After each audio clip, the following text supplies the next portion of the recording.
It is done. I have all the pals now.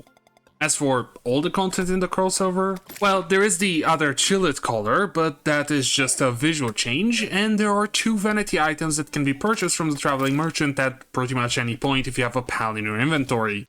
So nothing too important for now until I actually start gathering items for the collection. Though I do have to say that the way Cativa and Foxsparks spawn is not fun at all. I'm not sure how I got that lucky when I got Cativa, because I haven't gotten any other spawns until this Foxsparks, and I went through like 7 in-game days looking for it. Sometimes even with battle potions active.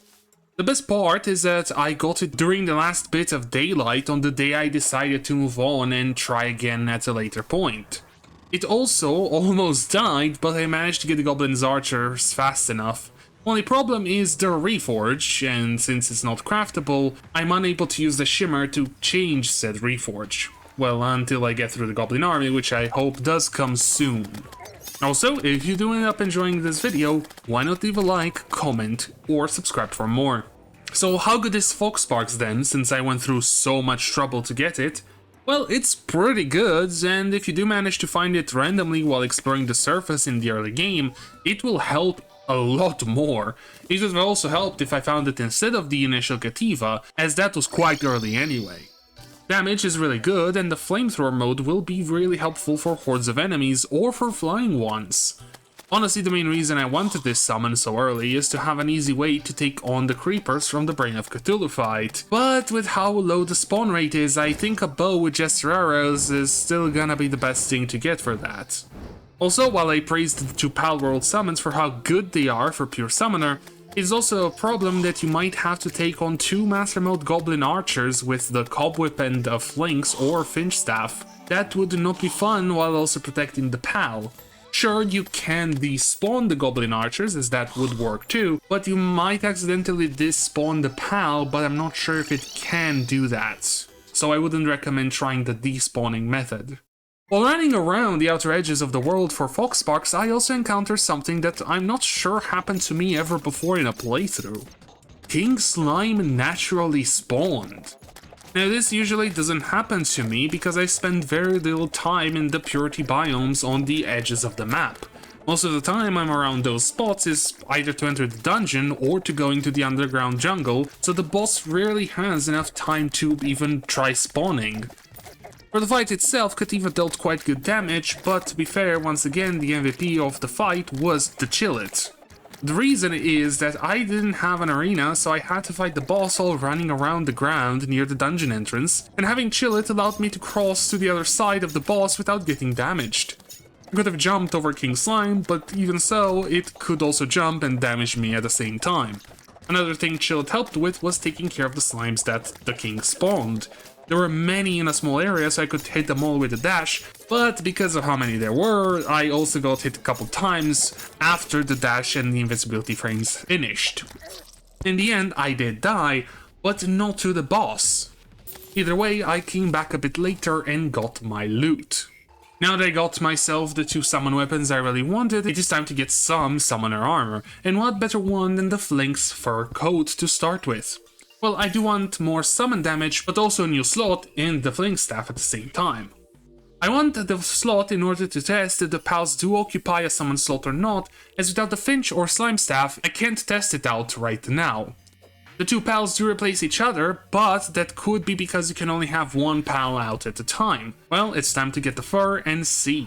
In the biome itself, I didn't spend too much time exploring. There weren't many natural caves, so I had to dig down quite a bit, but I did get lucky to find a mineshaft that was also going outside of the biome. The reason this was so good is because while Flinxes can spawn on ice and snow, they do so way less when compared to other blocks. And since the mineshaft was partially outside the snow biome, there was a tunnel where Flinxes could easily spawn. So I waited there in the icy water for as many Flinxes as I needed for the staff and armor, and then went straight home to craft them.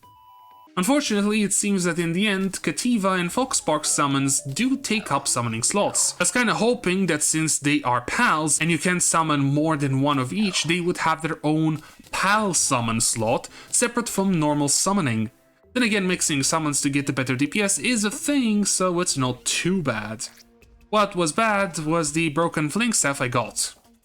The Cativa has better DPS, so I'll keep that one and box the flinxes. With those upgrades out of the way, I want to try to get another one. Go through the floating islands and see if I can find a pair of fledgling wings. I did get a pair at the start, since this is a journey mode playthrough, but I threw them out as I wanted to start as close to base Terraria as possible, so now I gotta get a pair either from floating island chests or the sky crates. I got my gravitation potions and went on exploring.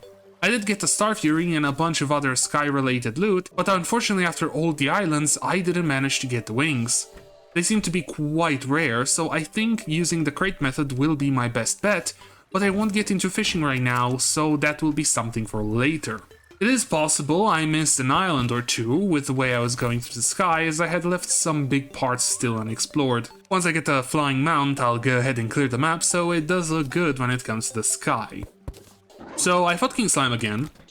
My plan initially was to fight the boss after I got Foxsparks, but with the way spawning works, I had to fight him earlier in the video. But I still wanted to see how different the fight would be with better gear and weapons. And yeah, it was way easier as the Foxsparks allowed me to deal damage to King Slime and also take care of the smaller slimes he spawned. That alongside having 2 minions now made the fight like a joke. And finally, let's get some building done.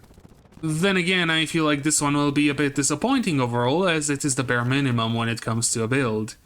The idea was to make an underworld base for the newly added underworld pylon. Finally, I no longer need to fall down the whole elevator or have to make an underground town as close to the underworld as possible. For the theme, I wanted to make an inverted castle. Not in the sense that it is upside down, but that is embedded and starts in the ceiling and goes down. An entrance, main throne rooms, some side rooms, and downward facing spires / towers to make it look cool and edgy, you know, because it is the underworld. The problem is I need to make an obsidian generator, as I need a lot of obsidian bricks, and I really don't want to strip all the ruined houses in the underworld. That, and the fact I need to get better gear to properly survive in the biome where the bats deal 120 damage. I feel kinda bad leaving the build this bare bones, but I don't have the resources right now, especially decorations and paint, because I would like to put more block types in this, but with the fact that they would have different colors and they wouldn't really fit right now without paint, I didn't really want to spend the time or the deaths in order to try to make something that I wouldn't be happy with. This project and anything else building-wise will be finished one day. If not during the progression stage of the series, it will surely be done after that. And that's about it for this episode. A bunch of miscellaneous upgrades and updates, and a build that is nowhere close to being done. Yeah, I think there will be some episodes like this, as there are some things I want to try that I have never tried before. For example, I'm thinking of making the star cannon, as I've never used it in a playthrough before. While I am going mainly for summoner this time, I will be using other weapons too. Well, I want to thank you guys for watching, and I hope to see you all in the next one.